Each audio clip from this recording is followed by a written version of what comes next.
So, as a reminder, we are going to be casting Solar versus Stats. Meanwhile, Creighton, as well as Maddox, are going to be casting Special versus Ragnarok. Yeah, here in the PBZ gang, it's going to be us here at the CranKy Ducklings into the Inu, as well as Bel Air, if you're interested in Korean or German coverage for that. Meanwhile, English coverage for the TBZ Special versus Ragnarok will be over at Creighton Olsen, twitch.tv/Creighton Olsen, and also streamed on Maddox's channel. And I say Maddox's channel because I don't remember the URL. I don't even remember if it's Twitch or Afrika. Yeah, it's on Twitch, and it's like PSI Maddox or something like, or PS2 Maddox or something like that. Yeah, so we'll have to just search Maddox and you'll like find a result somewhere. Yeah, just check tl.net, as all the streams are listed there on the side panel. But here we go. We are ready with our first semifinals. That we are, but I gotta be honest, I'm not too ready for this series that we're gonna go into. It is gonna be starting on Submarine LE, the LE submarine of which we all reside in. We're here in the bottom right-hand corner map, spawning all the way in the bottom right-hand corner. We have the Blues player coming down from the land of South Korea. We're gonna be representing KZ Gaming, KZG. We have Sola.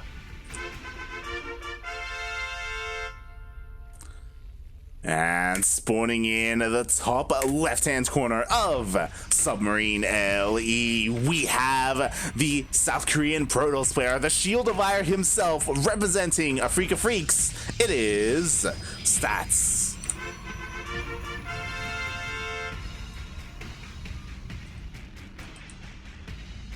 I cannot believe we're casting something other than a PvP. Yes, I mean, you may have been fooled if you've been watching from the beginning. There are players other than Protoss in this tournament. What? I know, it's crazy. Is that even allowed? I'm pretty sure there have been weeks where you've casted nothing but PvPs. There was a week where we casted nothing but PvP, but you know what? It was all worth it when we got to that final. I believe it was PBZ. Yeah, if I recall correctly. So yeah, we've had. Match. I want to say it was Dark who played in that, but yeah, cannot verify. I'm not too sure, but regardless, like when it comes to these ESL Open Cup Asias, it's been pretty Protoss dominant. But we've been missing a couple of players like Stats. He's been on hiatus a little bit. He has returned. The other big name that we're missing, a couple of big names, are Trap and Zest. Yeah, I'm not sure what's going on with Zest. I hope all is the best of him. He was talking a little bit about, potentially going into the military either this year or next year. So that might also be a little bit of an influence. Again, hope everything's going well with Zest over there. Trap, I would imagine, maybe just, hiding builds for DreamHack. Yeah. For Trap, it does make sense, right? Players like SOS, they're pretty inconsistent. Sometimes they sign up, sometimes they don't. But yeah, regardless, like, I enjoy it because this time it does leave room for some of these other players, some of these other races to shine and make it to the semis and potentially the finals. Yeah, I mean, we just saw Creator make it to that quarterfinals and get really, really close. We're also able to see Ragnarok make it to a semifinals. And you know what? No, we only have one Protoss player here in the finals. This is a bit of a... Well, I don't want to say it's a rarity, but it's not as common in ESL Asia. Yeah, definitely. And we'll see how Stats can do here because we do have a Twilight Council opening coming out from Stats. No Stargate. Whatsoever. We are also seeing a Robo Bay, or Robo Facility rather, coming out behind us. So I'm just watching the gateways count. There's that glaive coming out. And while this may be less common as an opening, I will just remind everyone, before Zest popularized this earlier at the start of this year at Katowice, Glaive and Depths was Stats' build. This is this was the build that Stats was using and doing every other PvZ to great effect. Yeah, and we'll see because it is that 4-gate Glaive Adept build coming out. Ooh, he's actually committing a little bit harder as he throws down an additional gateway. So we shall see how Solar is able to defend, especially because he was forced to take his third as his second base. Yeah, we will have to keep our eyes peeled. Roach Warren is on the way. And that does make the defense quite a bit easier. Again, this is no longer February of 2020. We are, what, holy hell, we're in November. Yeah. And in that time, Zerg players have gotten a lot more adept at defending against adept openings. Yes, they have. They have. You know, DRG, he kind of popularized his version of the defense. It's been refined, it's been adapted, and we see here Stats, he's pulling a zest a little bit, or as you were saying, you know, doing what he did best, going for these glaive adepts, committing pretty hard as he has an additional gateways finishing up, and we'll see if Solar is able to defend. Yeah, we'll have to keep our eyes peeled. There are a good number of links here, so we can get the surround, and if there are supporting units such as these roaches or such as the queens, should be able to deal with the adepts, but that count for Stats is starting to get higher and higher. Ravagers are now out, and that gives Solar a lot more leverage over the Warp Prism, shall we say. Yeah, and oh my god, I wasn't expecting it, but he committed to the shade, and now he gets surrounded by the links and gets biled upon. And that's a lot of adepts going down. Not the best move coming out here from Stats. Yeah, but you know what? He warps in another round of adepts. He's able to kill a queen and even shades into the third base. But you know what? The Lings, they were ready and waiting. Indeed, there were. He's trying to target fire these drones and is getting a good number of them. 11 of them go down. 12 even. That is not game-ending damage, but it's all right. Considering the commitment from Stats, that I feel like getting 12 drones is more of, it's a bare minimum, really. Yeah, like when you go for a 6-gate adept like this, like you get to the point where you have enough adepts where if you want to, you can kill queens, you can kill ravagers, but enough time is passing where like there is a decent roach count. The damage that was dealt was necessary, like otherwise Zest would just tap out. Like he needed to deal some kind of damage, so 12 drones is a nice start, and you know what, he can keep going with these adepts. Yeah, and he's definitely going to try. Solar taking this pretty seriously though. Maybe trying to, you know, deny these shades as much as possible. Yeah, and behind this, like, Stats, he's got a follow-up. Like, he's starting to work on his immortal count, and eventually that's going to meet up with his main adept army, and then he's going to be able to just push through the roaches. Yeah, well, ideally he would. We'll really have to see how, you know, how well Stats is able to micro those immortals, utilize his Warp Prism here, being a little bit threatening with his adepts. Solar trying to, you know, chase them away and starting to split up his army. This is what is one of the advantages of the Glaive Adept opening, is being able to split the defenses of the Zerg player, so that inevitably, they're going to be taking a lot of damage from one front. Yeah, but so far it looks like Solar has held for the most part. We have Roach speed on the way. Again, that Roach count is getting higher and higher. He can even spare Lings to send across the map, which we'll see if that bites him again. Like, he may force another warp in at home, as we do see the Adepts are going to be committing in here. They're committing on top of the army. And it gets a complete surround. The Biles do land on the Adept, so I fear that he may just have too much here. That's a lot of DPS coming out from Stats. The Immortal comes back to meet the rest of the army, and it is chewing through the rest of the roaches. Enough Ravagers have been taken out that there is just not enough Biles to take out the Warp Prism. And this is a heck of a lot of damage. Solar was able to break through earlier on, but it is not enough. GG is called, and Stats, a couple of questionable decisions, but in the end, able to make the one perfect move and close out that game. GG. Yeah, GG. A bit of a mistiming there because Solar, he sent always Lings across the map. You know, that means they weren't there to buffer for his Ravagers, for his Queens. And just like that, Stats, he just shaded on top of them, killed everything, and just kept going. Indeed, he did. And I feel like a lot of people kind of get the point by now when we keep saying, oh yeah, Stats is a Shield of Eye, or Stats is the CEO of Shield, or whatever, but honestly, his defense against those Lings as well looked really good. I'm just looking at the stream right now, and he made his defense was in such a way that he didn't really wall off into pylons, but he kind of zoned out the Lings, bought himself some time. He warped in a couple of Adepts back at home as well, so by the time the Lings were actually able to break that wall, not a lot left to deal damage to Stats' minerals. Yeah, exactly. Yeah, Stats was just on top of everything that Solar had. That's the difference between the different kind of Glaive Adept openings, right? Like you have the classic 4-gate 4-gate Glaive Adept, right? Which, again, it doesn't deal too much damage, but it's something that Pez does a lot, where, like, the follow-up is, like, the Disruptor drop, right? Like, if he doesn't kill his opponent. But this one, with 6 gates, like, it's a lot more committed. There's a lot more investment into it, and then he just goes across. He has that Immortal to buffer or to kind of reinforce his army, and yeah, it's just so powerful. Acted as a bit of a backbone. That Immortal needs a chiropractor. And speaking of chiropractors, this is the map that all chiropractors should be familiar with. Why? Because it is Jagannatha LE. The LE, of course, standing for Liturgic Enlightenment. I just wanted to go something with enlightenment. I don't really know where the liturgy came from. And the bottom left-hand corner map, starting all the way in the bottom left-hand corner, we have the Blues player coming out from the land of South Korea. He is going to be representing KZ Gaming, KZG. Had some really good moves here in that previous game, but he's going to need a little more than that to take out his opponent. It is Solar.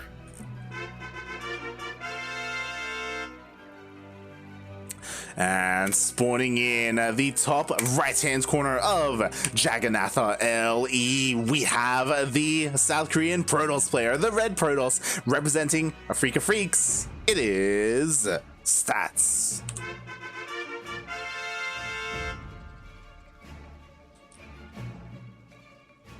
All right, and yeah, I do see a couple of people in the chat are talking about that last game, and I mean, Solar's defense was okay. The problem is, like, there was that one moment where the shades went off and like 12 drones died, right? Like, it's like little moments like that which really like help out Stats so much and make it so much more difficult to have a decent enough economy to get enough Roach Ravager to defend. Yeah, definitely. I'm also liking the suggestion here in chat from Isaac Newton. Maybe a couple of spine crawlers, just to buffer a little bit for, just to buffer a little bit for the Ravagers. Let's say get a couple more biles down, or for the Roaches, get a couple more volleys off. That's can absolutely make the difference. Oh yeah, definitely. Like that's one of the things that DRG does a lot. Like that's why like he was the go-to. Everyone looks at him for glaive defense when it comes to Zergs. Like that's why the guide was made, titled like this is what DRG does. And he typically does throw down a spine at his third, or his natural, like depending on the situation, depending on how committed it is. And that really does help, when it comes to defending your mineral lines. Forcing the Protoss player to target fire even better, and yeah, stuff like that can really help. You kind of cut corners as a Zerg player when you don't do that, when you know that there's like 6 gates behind this. Definitely, yeah, it definitely came to bite him in the end. But we'll see how things change here. Now, Jagannatha, it's quite a bit of a different map than Submarine. It's definitely a much longer map, but I kind of feel like we do sometimes see similar strategies on both maps. Yeah, definitely. And I mean, so far that's what it looks like. We do have the Twilight Council, we have the Robo being thrown down as well, but very different tactic coming out here from Stats. Not even gonna bother with dedicating himself to too many gateways. Instead, he is going straight for the Dark Templar. Who even needs to transition when you can just rush the shrine? Oh, exactly. And you know what? Now the big question is, like, will Stats be able to deny the scout? Like, he does have a Stalker out here patrolling around, trying to make sure the Overlord doesn't make it into the back of his base. If he's able to do that, then we shall see. But, Solar, he's already got a Spore. Wow. Oh no, okay, never mind. He cancels it. He decides otherwise. He's like, you know what, I'm fine. My opponent isn't gonna get DTs. Okay, we'll see what happens here. Again, like, it's so imperative that Solar scouts and gets detection, because it's not like he's gonna get a lair anytime soon.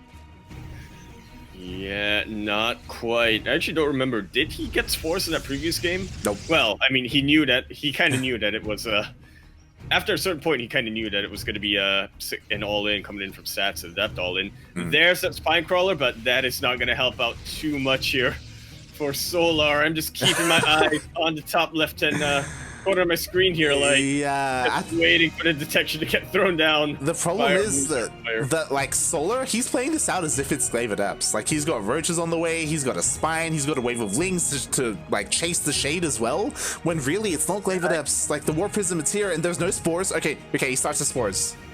Yeah, spores are in production, but it will take a while. And ECTs, they do not care one bit. Oh, they do not. But you know what? They're starting to come in. Spore crawls are just about going to be finishing up. And a really nice body blocking here from Solar. But stats, I mean, he's just looking to get whatever damage he can. I mean, as long as, you know, maybe a queen is out of position, let's say, he's going to be able to take that out. These Adepts as well, wreaking havoc in the mineral lines, while Solar was distracted with the DTs. Yeah, I was distracted too. I had my eyes on the DTs. I didn't realize that stats he had slipped in 2 Adepts, 7 drones went down. The DTs, sure, they didn't deal the damage, but they allowed it. They gave room for those Adepts to slip on in, get 7 probe kills. And Solar, like we've seen this from him before, like he counterattacks with all these things, but there are Adepts to defend. That are being utilized in really good choke points too. Meanwhile, Archons coming in. This is always follow-up to the DTs. So Archons are a pretty good, well-rounded unit. Takes out a couple of drones, as well as two Overlords. And again, considering that Sats really hasn't lost much with this harass, this is really fantastic damage. Yeah, that was 23 Lings went across the map, died for nothing. Their goal was to try and deny this third base, try and force a cancel, but the positioning on the Adepts were just too good. He couldn't even get into the natural of stats either, so the Lings, they did nothing. And Solar, he's trying to do it once again, but again, stats, mate, he's the shield, right? He is the shield, the CEO of shield, the shield of ire. And yeah, I mean, I feel like Solar really knows that, you know, he's got to, well, not necessarily equalize as he's still ahead in terms of the workers, but considering that it's a 3-base Protoss versus a 3-base Zerg, yeah, he does need to get even more ahead. Yeah, he currently is. Exactly. Like so far, Stats has been playing this out beautifully. Like he didn't lose any DTs earlier. They all got turned into Archons. He's been able to get damage with that as well. Meanwhile, okay, so Solar, he does get into the main base. He does get a scout, which is nice, but he just hasn't had an opportunity to do anything with these Lings, and he still hasn't dealt with these Archons. No, he has not. Even doing the little trick here that Protoss can sort of do, send out a Overseer? No, the other one, Observer, to try to clear up some creep, really help him out later as the game progresses, when he eventually decides to push out, which it's going to be pretty soon. Yeah, it's going to be... Charge is about 2/3 done. Yeah, it's all lined up, like charge, and +1. We even have a couple more pylons being thrown down so you can warp in across the map. With this Warp Prism, he still has his Archons from earlier. They didn't go down. And sure, Solar's able... Oh, actually, it's pretty huge if he's able to get this Immortal. That's a pretty big if. Zerglings do get to surround, but not the DPS that he really needed to get to take out that Immortal. And now a couple more Archons being morphed in, and this is... I want to say this is an army that counters Solar's army. I mean, it's pretty beefy. There's a lot of Archons, there are 2 Immortals, a lot of Zealots as well, and sure, there are a couple of Ravagers to deal with the force fields, but is it enough to hold? Yeah, funnily enough, the force fields can be a bit of a double-edged sword here from Sats. If he misplaces them, then he ends up creating a choke point that Solar can really utilize, that his Zealots cannot charge into. But already taken out the 4th base, and he is looking to continue on. Nope. Gonna be backing away. He realizes damage has already been done. He does not want to overextend. Yeah, like Stats is content with this. He kills the 4th, and now he's on equal bases with the Zerg player, and that's never something that you want to be in, that you want to see as a Zerg. Like you want to be at least ahead by 1 hatchery. And I was also quickly checking, like the creep spread is absolutely awful here from Solar. Like again, because of that Observer, like Stats has really been hindering that. Absolutely. Really nicely done as well, and Solar only now starting to transition out from the Roach phase, getting that Spire. I feel like he will... Okay, well, it depends on how he progresses from here, right? I feel like if he goes just straight mutas, it's not exactly going to work out too well for him, but maybe if he... I don't know, maybe if he goes Corruptors and tries to rush Brood Lords, What's your opinion on that? I don't know. I'm just throwing stuff out. I'm just throwing ideas This out. is a Hail Mary play. He's going mutas. We even have +1 melee on the way. Like he's gonna like save up his gas. He has like 600, 700. Get as many mutas as he can. And I imagine he's not gonna have it with his main army. He's gonna try and hit a mineral line at the same time his main army strikes. Maybe even try and take out the War Prism first. But we'll see if he's able to like even get that out because the armies are clashing now. They are good force field use. But the Biles do manage to land on both the force fields as well as the army. Yeah. And this is not a very effective Roach Ravager force here for Solar. Is doing a pretty good job with the zoning though, utilizing those Biles. Definitely, like yeah, he's doing a really nice job at just keeping stats busy. That's his goal at the moment. Meanwhile, 11 mutas are on the way, and they're gonna be. We'll see what he does with them. Is he gonna go and try and snipe some high-tech units, or is he gonna go straight for the mineral line and force stats back home? I think the mineral line is probably the best course of action right now for Solar. I'm just a little worried about the rallying. Okay, not gonna be misrallying the mutas too much here. And this is a pretty decent potential surround setup for Solar. But that army's too beefy for Solar to engage. He is going straight for the bases. Exactly, like Solar realizes he can't win. He can't win in a head-on engagement. He cannot fight the Protoss army, so he's just going for the base trade. Oh, but there are already defenses on the way here for Solar. Purification is getting so much damage, so many roaches fall light. And there's not too much anti-air right now, but stats, he dealt damage, he took out that 4th base, he's looking to get even more damage, and recall is always available to him. Exactly, if ever he wants to, he can recall. What's important is he has so many Stalkers here. Blink just finished up as well, so if he ever needs to, he can just recall his Stalkers and try and defend at home. But you know what, like Solar, he's dealing the damage, but he can't break this, the Archons are here.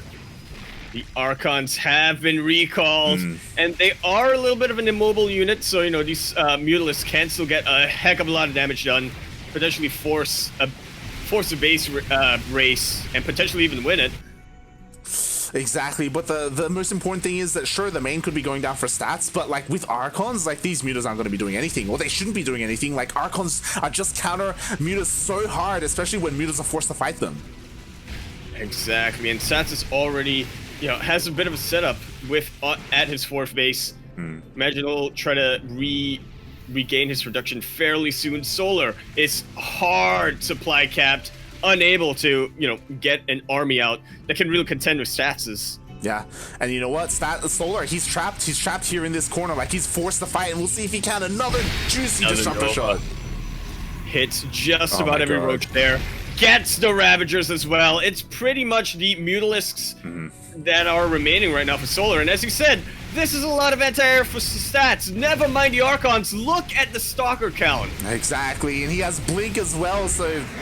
GG. Stats gonna be taking it to match point. Masterfully done. Oh, GG. That was brutal. Like, game 1 was a little bit more back and forth because Solar, like, he was able to defend for quite some time. But here in game 2, like, Stats was all over Solar. All over. Getting into his head a little bit, even in the start of the game. I mean, you even mentioned he was playing it out as if Glaive the Depths are coming down. Not sure what prompted him to go that route, because he didn't really scout stats that much. Yeah, he just assumed. He didn't send an Overlord in. I think he saw the patrolling Stalker, so he's like, I mean, I'm not going to get a scout anyway. I'm just going to prepare for Glaive Adepts, and that's not what was coming his way. Cross his fingers, hope that it was the right move. I think what was funny about that is that even though he was like preparing for Glaive Adepts, and he was so focused on the DTs that 2 Glaive Adepts, or not even 2 regular Adepts, killed 7 drones regardless, you know? Yeah, it was like, okay, time to get ready for Adepts with Glaive. And then, oh wait, no, it's not Adepts with Glaive, it's DTs. Oh, what do I do? And he hyper-focused on that so much that, 2 Glaiveless Adepts got all that damage. So in the end, it always goes back to the Adepts.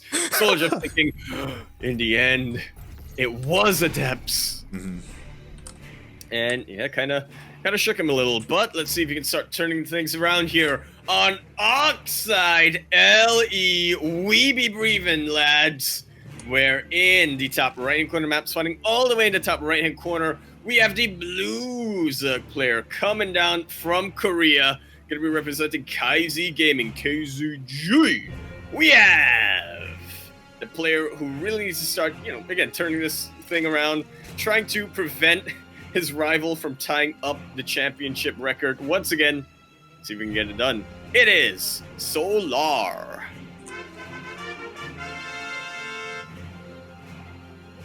And spawning in the bottom left-hand corner of Oxide LE, we have the South Korean Protoss player, the Red Protoss, currently up 2-0 in this best-of-5 semi-finals, looking so solid in this series. I was about to say today, but against Creator, it's a more questionable play. But here in this matchup, he's looking so good. We have one of the best Protoss players, if not the best Protoss player in the world, representing a Freak of Freaks. It is Stats. This is the part of the shield is bugged arc where Stats kind of he digs into his skull and takes the chip out of his brain and just crushes it. And now he's out for revenge. He's out for revenge on all who wronged him. Exactly. This is the moment in he's taking his company back. This is the moment in Winter Soldier. This is the moment in Winter Soldier where Nick Fury just looks at him and like reveals his eye patch and then scans his dead eye, and he's like, "I've been here this entire time." It's like, oh my god, I was not dead. And yeah, like Stats, he again was looking so dominant. When it comes to Solar in the previous game, I don't blame him for his decision to go for the Spire and go for the Mutas. Part of me feels like that was his only chance of winning, like of trying to go for some kind of like big base trade or something, but it was so messy. Like he lost so much supply in the center of the map before it even happened because he was all over the place, and Stats was attacking at the same time as well. Like Stats wasn't giving him time to breathe and time to set up. So yeah, it was just really well done by Stats. Yeah, and I definitely agree with you that it was probably the best case scenario for Solar to go for that Spire, to go with those Mutas. But I feel like it's really tricky to do, but you really have to somehow figure out the exact correct timing where your opponent just isn't really focused on, say, their mineral lines, or isn't really focused on one part of the map, and then you send your Mutas in. And yeah, we didn't really get to see that from Solar. This time, Seth switching things up quite a bit, going for the Stargate. Yeah, this is the first game in this series where he has not opened up Twilight Council. This time he is going for that Stargate. And time after time, we've seen him, he loves going for his triple Oracle opening. But this time, no Oracle, going for the Void Ray. Yeah. This time he's going to go Void Ray into Mass Oracle. I've seen it happen. I would imagine that Stats would still go for the triple Oracle. It's just he's going to be more active with his first two Oracles than he normally would. Okay, never mind. I was about to say... Yeah, I was about to say, like, time and time again, like, now that Stats is up 2-0, like, I was hoping maybe he would turn on the Clown Fiesta a little bit after he kills the initial Overlord, throw down the second Stargate, but we see it's a Twilight Council. Yeah, I mean, he's not streaming anymore, so he doesn't have to do those shenanigans. Yeah, god damn it. I was hoping for the double Stargate, but nope, it is a Stargate opening into them Glaive Adepts. Interesting. I don't think I've seen this variation too often, like.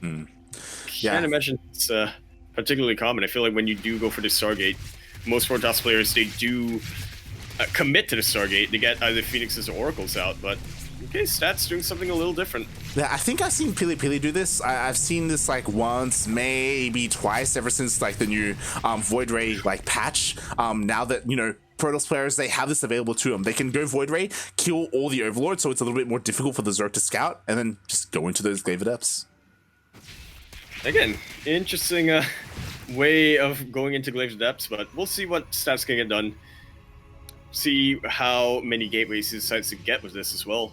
Yeah, 4 so far. That's a pretty decent amount, and it's not like he's going for a big all-in. He's not going for a six gate all-in like he did in game 1. He is going for a third base behind this. It is only 4 gates.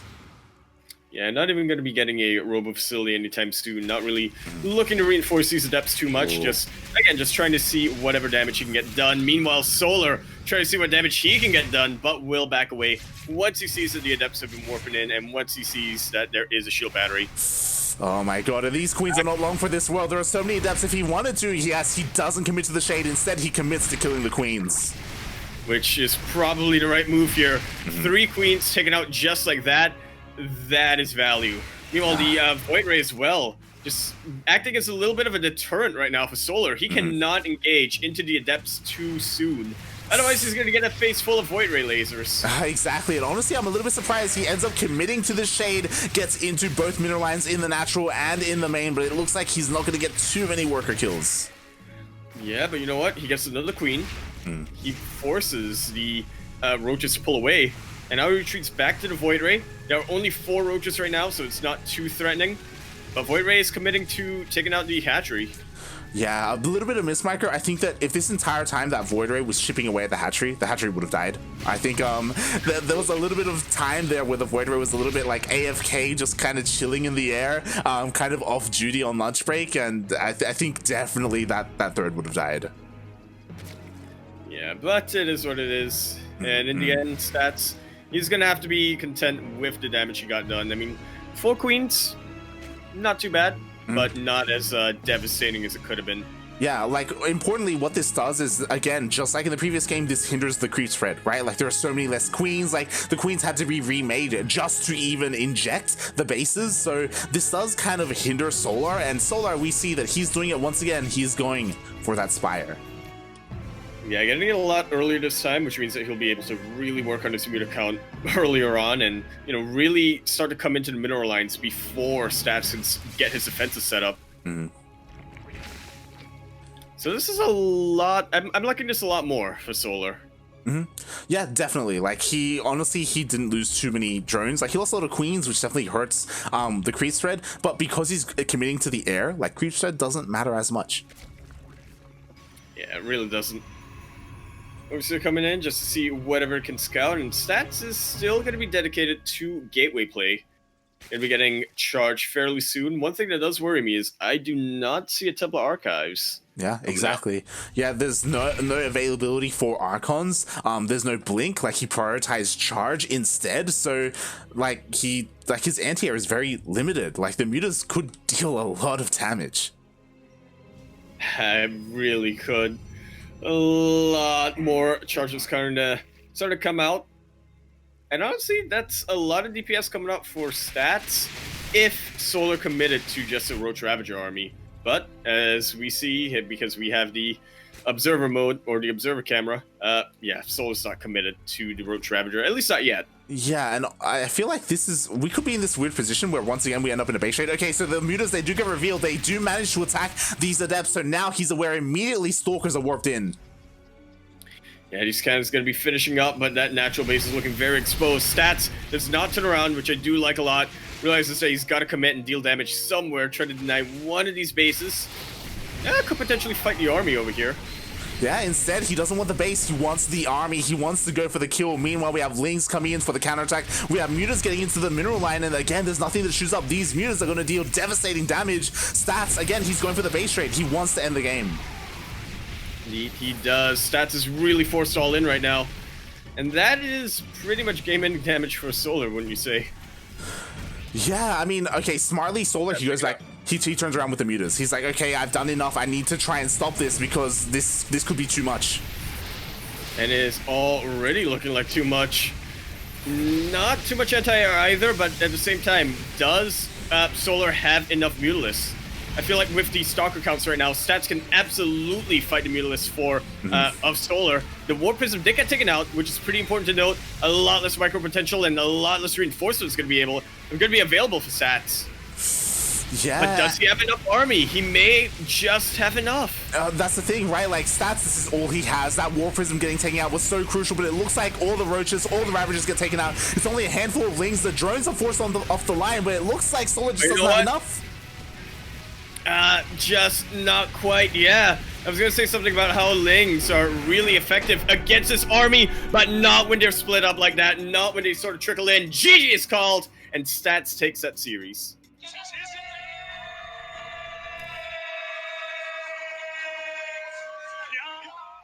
And with a 3-0 sweep, Solar is not going to be getting a consecutive championship. Instead, Stats is going to beat him to the finals of ESL Open Cup Asia.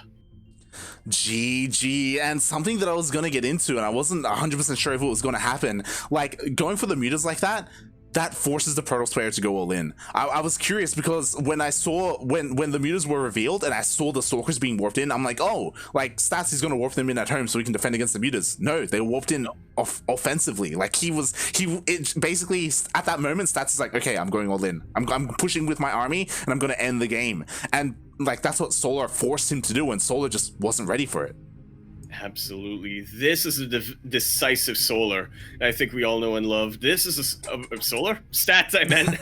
This is a Stats who really is able to identify a situation and really say, okay, there's one way for me to win, and I should just invest everything into that. Yeah. And it worked out so well for him. Like he realized like he was already moving out across the map.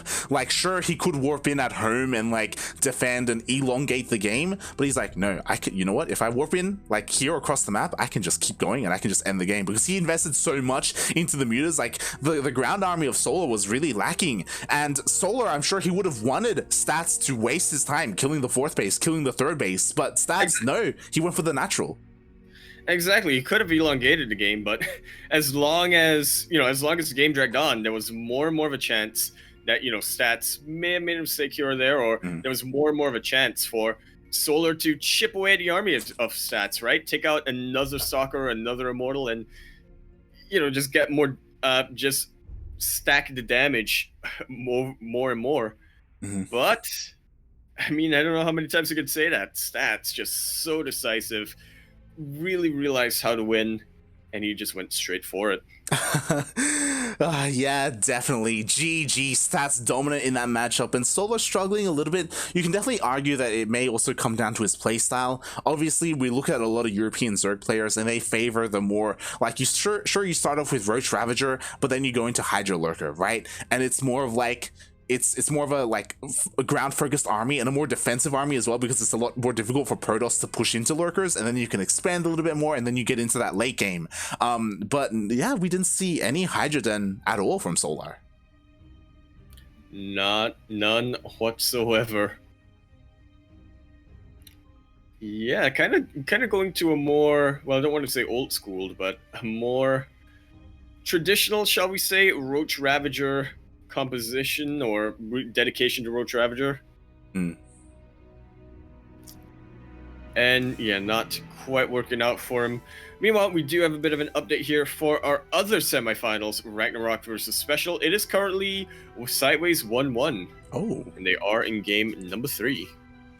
Beautiful. So that does mean that we will be jumping into Special versus Ragnarok mid-series, as it is a best of 5. So regardless of whoever wins game 3, it will be continuing on with their series. So yeah, we're going to be jumping in as soon as it's available.